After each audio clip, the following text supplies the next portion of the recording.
Hi, today I'm going to show you how to easily install Kali Linux on VMware. First, make sure you have enabled the virtualization technology or virtualization mode on your BIOS or UEFI startup setup. First, go to Google and type VMware download for Windows.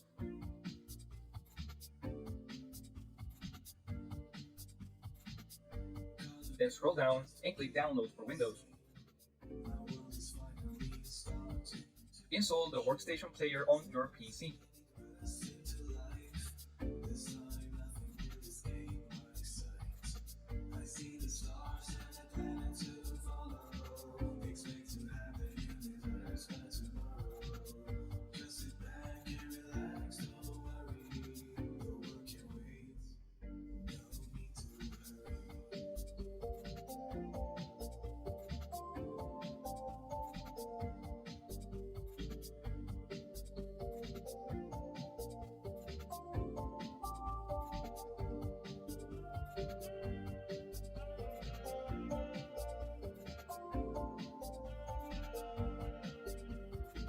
Now we're going to download the pre-made Kali Linux image.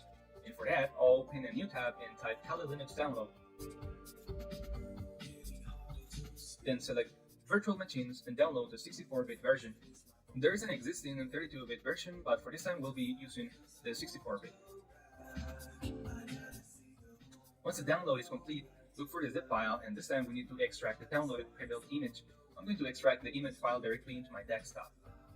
Now open VMware, and here you don't have to create a new virtual machine because the file we just downloaded is already one.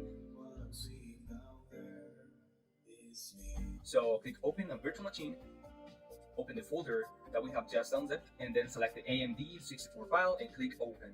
There we go, we have just successfully added Kali Linux. Now click the Display Virtual Machine button and wait for it to do its thing.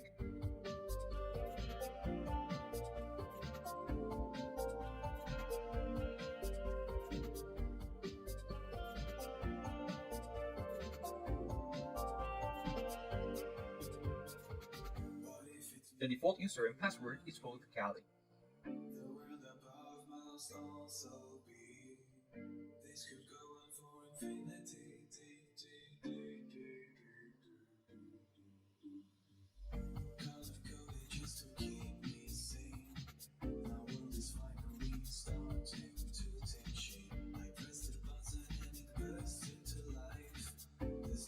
And that's it. Thank you for watching, and if this video was helpful for you, don't forget to leave your comment, give it a like and subscribe.